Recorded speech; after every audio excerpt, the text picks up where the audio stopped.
Namaskar, Salam Sajatra. Greetings on the auspicious occasion of Deepavali. Welcome to the 9th episode of Oral History of Indian Diaspora in Indonesia.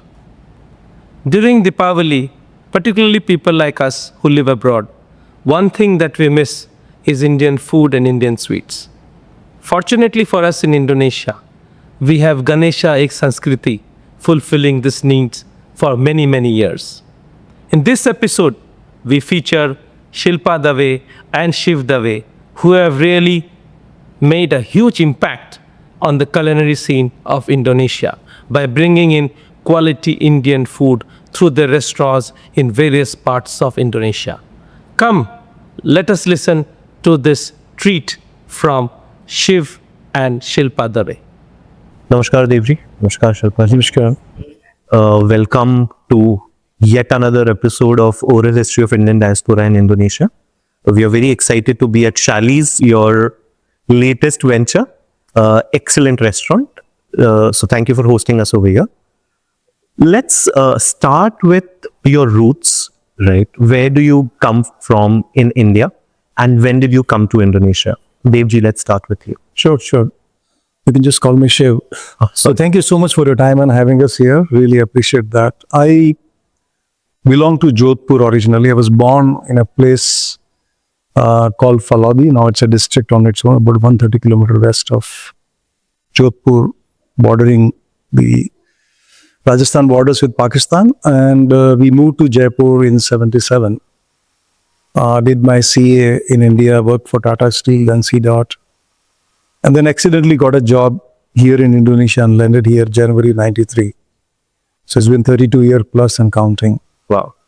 I worked there, then KPMG, and then 2003 onwards, we've been on our own, 22 years plus. Wow. So that's been the journey. Wow. And so your family back in India, your roots are in Jaipur now? Yes, so my two brothers, one of which who used to be here has moved back. Youngest one has always been in India. My sister has been all around. Now her husband is back in India. So 3 siblings are in India and I'm the only one who is here. So strong connects back home. Strong connection. We also have a large enterprise, I would say large is the wrong choice of word, where we employ 300 people in India, which is in the business of money change and remittance. 82 licenses they call, 33 such licenses in India. Mm-hmm. We are amongst the top 5-7 in about 35-36 locations. So my two brothers back in India, they manage, apart from giving some support to us also from there. Mm-hmm. So business, and her mother is still there, parents, her father was also there until early last year. We go back, if not every month, every alternate month to India. Oh, wow. For business and personal reasons. So we've been very deeply connected. I had another startup, we had to close down, 130 people on a financial database sector, which was taking me for a good 7-8 years every month or even frequently. So very well, closely connected with India. Sure. Culturally, business-wise, personally, every which way. Sure. And we are still an Indian by passport, both of us. Oh, wow. Very nice. Yeah. Great. Shilpa ji. So I am an Air Force officer's daughter. So you know how the life of Air Force officer is. My father was a fighter pilot. Oh, wow. Yeah, and he fought all the wars that independent India fought. Very proud daughter. And I say I'm from India. Anybody ask me, where are you from? Oh, I'm born in Kanpur, brought up in Jodhpur, Gujarat, Rajasthan, everywhere. Finally, Delhi, I studied, and then back to Dehradun. My father was from Dehradun. So I say I'm from India. Very nice. So you did your schooling all across? I did schooling all across, and I did my college from Delhi University, and then I did my diploma in dietetics and public health and nutrition from Delhi University itself. I did my intern from All India Medical. So there's always been this inclination towards food? Yes, I have been, but tell you very frankly, there was a moment in my life where I thought I would be a teacher and I would open a school. It all happened actually when children became way, and they were busy. Shiv was busy in his office. He comes back home and I'm sitting idle doing nothing, literally. You feel so frustrated because here you have home, you have made everybody's work. So, you're literally just playing tennis or A lot of time on hand. a lot of time in hand. I used to love to cook, but only fancy cooking, daily cooking. You tell me to make a nice chapati round, I would. Shiv is my guruji who has taught me how to make the chapatis and all. I'm not good at that. But then I used to host parties and a lot of events at home, and people said, "Wow, you make excellent menus, excellent food." But yes, one day Shiv told me, "Shilpa, what do you want to do in your life?" We were all turning 40. He was a partner with KPMG, and life was so good. Children studying in JS, and there's nothing to bother about. We always thought of having a house in India, which we were very fortunate. We could buy one because we last lived in Vasant Kunj. And when we were leaving Vasant Kunj, that time I had said, I wish we have a house in Vasant Kunj, and we could manage to buy one new play house in Vasant Kunj. We were so happy, thrilled. But then Shiv told me one day, Shilpa, this I'm telling you the whole history, how Ganesha's Sure. thing came into our life and who inspired me. So my dear husband, behind a woman, always said, no, somebody is there. So there's a man behind me for sure, always. So he told me one day, okay, Shilpa, you feel very frustrated. You have, want to do something in life. We are all aging now. Okay, can you write 10 things what you want to do in your life? What will make you so happy? Very consulting thing to do, right? Put it out there on paper. It's very difficult. It took me 1 week to write down what 10 things I really want to do in life. And, it was like he would come and ask me, have you thought about it? Oh, no, still working on it, thinking about it. So what was the day when he's very good at numbers. That's why I married him also, because he's 100 out of 100 in maths and I'm a failure, like 34 passing grade. As a schooling day. So it was sometime in August, September 2002 on a Sunday. We had still not got up. We got up with that thought and I said, actually, it didn't take 1 week. It was right at that moment we wrote. And then we started striking what would not work. And two things were left out. School, because we both like education as a sector, education as imparting knowledge to people. And of course, food. Again, same. It fulfills another side of the need human beings require. Schooling, if I may continue, schooling didn't start because the licensing was an issue. There were ways. Very serious about. We was very serious. We could have been owning schools instead of restaurants if license is allowed. Actually, that was our number one priority. And even if today I don't know how the sectors are, it's a sector that interests me even till date.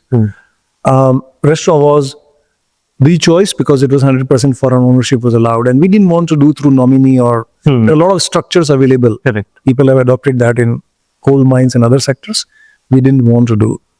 So restaurant became an obvious choice because of the regulatory situation also. Plus our, we both love cooking, and that is how it started, loving cooking versus having in an industrial setup or a formal restaurant setup, good food to come out was a challenge we learned along the way. Okay, we'll get into the depths of Ganesha and the expansion and the challenges. But before that, tell us, how did this happen? How did you guys meet, and what was the point in which Shiv, you moved to Indonesia? And I mean, you guys moved together, but was it an opportunity which led you out here, or was it business? But before that, we'll hear from Shilpa ji. How did this happen? How did you guys get married? Oh, our marriage is a big, long story, to cut it short. He proposed me, and, I was in college, and, somebody taking you out to eat means, wow, let's go out. And we took me out to eat, and after eating, frankly, we had one glass of beer. So I thought he's a kid, poor thing, maybe he's drunk. Because for me, beer, like it's in our family, you know, we are Army Air Force, so I don't want to repeat that, but I tell you something else. So I thought maybe he's drunk, and he said, because he didn't say I love you, he said, I want to marry you. And I was like, wow, this guy is the one I must marry. That's quick. That's quick. And we decided, and of course, he is a Brahmin and I am a Kayas, I'm a Bhatnagar. So there was a lot of issues. We got it resolved when our son was born, and my in-laws loved me. Then they were living with me and they were very happy afterwards. But yeah, it was not an easy journey because see, I am totally from a different, you know, like we are very modern. We will not wear ghungat or anything. And there is in Rajasthan, it is, and he's the eldest. Sure. So nobody can expect this eldest son like Shiv. If father says sit, means he will sit. He will not stand. That is, I can guarantee you. So he going out and doing Shiv, don't look at me like that, was a big thing for the family. Sure. And we were How long after marriage you guys moved to Indonesia? exactly. We got married in 88. She will always pass that on to me. Numbers. So it's very, very fairly narrated. I think we had to do a court marriage. Her parents were agreeable, mine were not. And I think the only, some credit I take in the whole episode is a 22-year-old kid, if, as she said, and I also accept, telling on the dinner table would-be father-in-law, mother-in-law that I want to marry your daughter. That, and when I look back and I repeat it, yeah, it sounds like very hard to do that. Yeah. And I decided along with Shilpa that we will not invite either parents. Because if one side of the parent is not agreeable, let's do it ourselves. So our wedding was a very simple 30,000 court affair where we had 4 friends, 3 signatories required. There was an extra. That's how we started. You were a CA already by then? I was a CA, fortunate to be a CA before I was 21. Wow.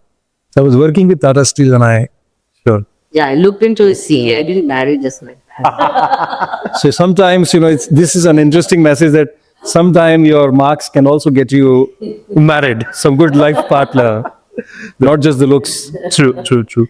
And how you guys moved in 1993, right? We came here January 93. So I worked in Tata Steel as a star trainee as well as with them after my CA.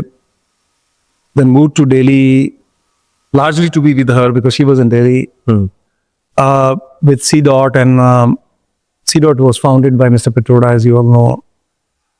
And it got into some political investigations. And at a young age, because I was leading the charge as the senior most in finance and accounts there, several parliament investigations and whatnot. That's a long and great experience at a young age. Yep. And when all that got sorted out, one had to look for a life beyond. And it's a fact, despite, I thought at that age I had a good academic record, good experience, and I struggled to get a job. I even heard that, oh, you are very good, but at this age, if you become GM, then what happens after 5 years? Where do we place you after this? I can't change my age. Yeah. So in one of those rejections, one of them was for GE Capital, looking for their CFO in India. Tarun Seth of Silputsi interviewed me, and I kind of got politely rejected that I was too young. Okay. And then the very next day they said, would you like to meet one Mr. Arun Desai coming from Indonesia? You'd like to go there? I said, I haven't thought about to come.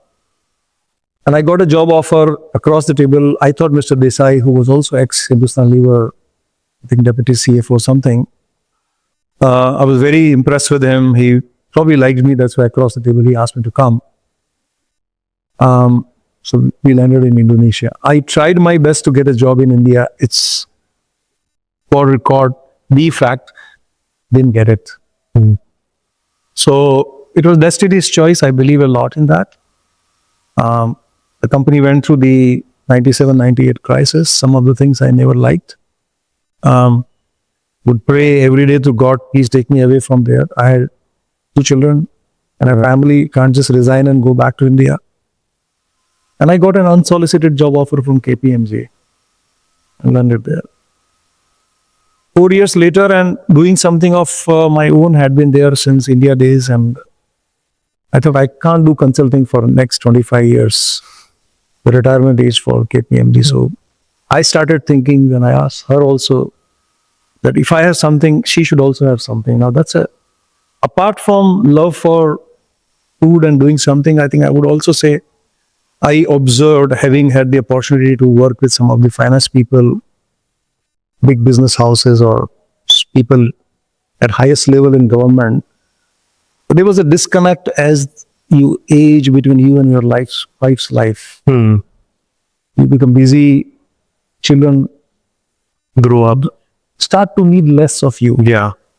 Teenage age onwards, even before they go to college, and there's a bit of a gap if it is not planned and thoughtful. And I do hope Ganesha was something that we thought, and today she's busy not from 9 to 5, from 6 in the morning till 11 in the night. Sure. That's true. Now we'll come to Ganesha's journey. So we've gotten a fair bit of idea of why of Ganesha. But we've spoken about this before, that it was not all this hunky-dory and it was not this successful. Initially, in the initial journey was rough. Let's talk about that. Yes, initial journey was very rough because, see, not being from the industry, you don't know where you are making mistakes, what wrong you are doing. So our first mistake was hiring of the chef. So one of our friend recommended, okay, this is a nice gold medalist, he's got this, he works for the great kebab factory. Come, you interview there. I interviewed the chef, very nice food. I said, he's ultimate, let's take. So we brought him, Chef Rawat was his name, young guy. And the grand opening is taking place and he's like playing in the kitchen. I was like shocked. I said, Chef, what's wrong? So I was literally cooking in the kitchen, I was taking care. Because in India, the chef who is very highly posted, they are not working at the range. They are just tasting the food, or they are just seeing the administrativeness of the kitchen. We need here hardcore, good people who loves to cook. The chef is not the word which is important. The passion to cook the best and to give the best taste to your food is what is most important.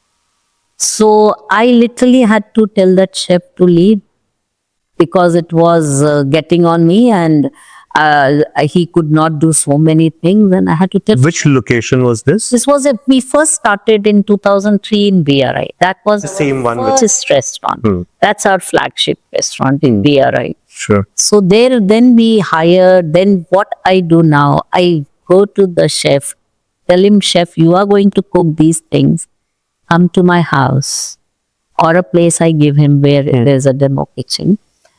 And he gets the ingredients and I sit with him and I see what is his attitude towards the food, towards cleaning, towards how is he, making. And with a bit of a taste only you can come to know how good he is. We have aloo gobi ki sabzi only, you will come to know. If he has put it on oil which is very hot, the jintan has gone burned or the hing is not there, you can easily identify the taste or no taste. We'll spend some more time on Ganesha and the ecosystem here, especially the fact that you started this in 2003. 2003. I assume there weren't many Indians. Enough Indians were there for you to run the restaurant successfully? And what was the competition like? You had a lot of Indian restaurants, or were you targeting Indonesians? What was the mindset behind this? Purely from an economics perspective of the hotel. Honest answer is we did not think much about it. It was more a passion driven. But if I was to look back and answer, they were plenty. We were not amongst the first. Some survived, some closed down. Some exist in a very small form. So the famous restaurants we will go will be Haveli in Indorama building, which closed down a couple years after we started. Hazara, which operates still today in a very small form, and Queens has existed a little before us. There used to be Copper Chimney. There were a few more in Block M. There was a Jaipur that started after us and closed down. So they were there, and I think expat number continued to increase after the 98 crisis. It's a different topic, but maybe if I can add is that the 98 crisis brought home cost competitiveness factor in Indonesia, which didn't exist as much before. The economy was in a different context. I'm not sure today's topic, but focus was less on efficiency, I would say, leading up to the crisis. But 98 brought home those issues, and some of those things went away. So Indian expatriate increasingly in banking sector, financial positions, engineering position started to be in more demand than some of the more expensive expat sources like Caucasians, Australians, or Japanese. It would cost a lot less. So that started to increase the number of Indians. But today, and I think ever before, we operate in Indonesia. Indians are our obviously prime target. Also, it ratifies that what we produce is something Indians love. Has to be. Like, if Japanese don't go to a Japanese restaurant, then others unlikely to go. True. So that's our prime customer base, but I think the larger base still is the Indonesian. And we do hope that increasingly they adopt more and more Indian culinary cuisines. And the taste. Closing in on the restaurant piece in your lives, how many restaurants across Indonesia does Ganesha have now? We have right now operating a 19. 19. Yeah, and we plan to have 22 by this year. Wow. Yeah. Wow. That's a lot of food. And we also introduced a new concept called Shalies, which is multi-cuisine. Why we started this multi-cuisine, but our multi-cuisine is not a fusion food. We have the Italian chef to do the Italian food, a very nice high-end Indonesian chef to do the Indonesian, as well as the Thai food. We have a Thai chef. So we believe that a good chef who we, test and we get is the one who is responsible for the real flavor of the food. So you can easily identify who has made, like I can also make spaghetti, I can make pizza, I can make everything. But what this chef makes, that flavor comes in from there. So that is one thing which we have kept as our, main point for holding our restaurants. Wonderful. A bit on your personal lives. How many kids do you have? I have 2 children, one son, one daughter. And what are they doing now? My son is a doctorate in nuclear science. Oh, wow. Yeah. Okay. Yeah, and he's a nuclear scientist. Okay. His name is embossed in the walls of the University of Urbana-Champaign. Wow. Super intelligent kid. I think brain from here has come a little from there. That's what I keep telling him, because he's good in maths. And me and my daughter keep thinking, we are not good in maths. So nuclear. So okay. So for me, this is the first time I'm meeting anyone who has anyone related who's a nuclear scientist. So this is amazing. Where does he? In Chicago. In Chicago. He's in Arbonne Lab. Yeah. Arbonne. Wow. So he is working there as a scientist. Very nice. And your daughter? My daughter is done from École Hotel Lausanne. She is from hospitality. Okay. She has done her master's in events with distinction. Nice. She went to London to do event course, and then this COVID Baba came. So she said, Mom, now COVID is there, what to do? I have to stay here only. Now that COVID made her stay, and she just loves it there. Okay, so she is living there. So she is right now there. We hope that... She picked up hospitality because of looking at you and Ganesha. No, this was entirely passion. Entirely passion. She's born in Indonesia. Very Indonesian. You speak to her, she will say thank you to everything. And I learned from her. One day I was sitting in the car and I said, baby, I'm sitting with you and you never say thank you to me. You get down of the car, you say thank you to the driver. I'm paying him salary, I'm paying him everything. You never say to me, Mom, come on, this is the way you have to. And I learned from her. Now even I take care whenever I'm getting off, getting in. I always thank, because he is the one who's bringing you home. He's getting you to work. He's handling the traffic. Imagine how much of stress he's having. I said, yeah, I agree, 100%. Which you learn from your children also slowly. She's very soft spoken and very good at events. Sure. She did a lot of weddings. She did actually the Minara career. Our majorly, she worked with us for 2 years, which gave us the real boost. Yeah, sure. So she made whatever changes were needed, like an HR. I thought I am the best HR. So she said, no, Mom, we need to hire A professional. high professional who has to take care of entire team, and they will all be taken care of. Sure. Don't think everybody's your baby. So, Shivji, closing the loop, I think we are towards the end of our conversation. Apart from Ganesha and your efforts and time which you spent, after KPMG, you went entrepreneurial. So talk about that as well. So I run a financial boutique advisory firm, currently headquartered in Singapore. We do mostly transactions which are Indonesia centric. I've had the opportunity to work with some of the best, very celebrated entrepreneurs out of this country. Also some transactions we've done in Australia. So we focused, is a small firm, but we focus on large transactions, few $100 million all the way to $5 billion of size of single transactions. We would have raised in last 22 years, $35 billion for Indonesian and Australian entrepreneurs. Small contribution towards creation of wealth. Some of those transactions turned the equity multiple times into billions of dollars. Learned a lot from those big entrepreneurs on how they look at risk evaluation, their relationship with their partners, how they conduct personal life. A lot of learning from them. I think I've learned a lot from them than anywhere else. Sure. So apart from the opportunity to do these transactions and conduct the business, I think learning from them was my biggest earning.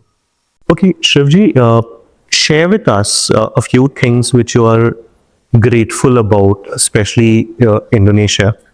Also, some piece of advice for people who are coming in or entering as a business in Indonesia in, let's say, 2025. I think ease of doing business is one area a lot of people don't talk about it. I consider this is a country which people are conformist. So you're a manufacturing sector, you're likely to get a better quality out of them than anywhere else.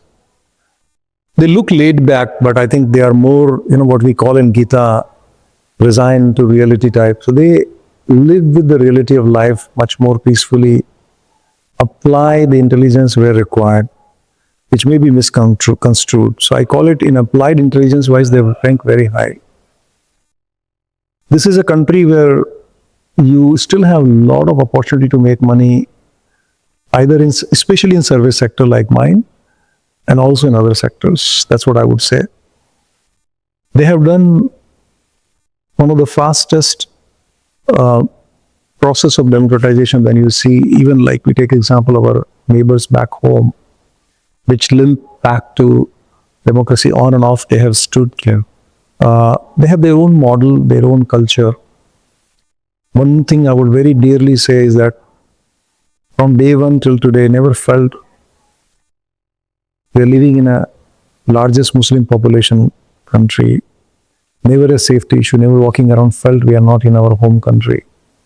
I think the credit goes to the Indonesians. They are so polite, so nice, and I think my advice, anybody coming, will be adopt and understand the culture.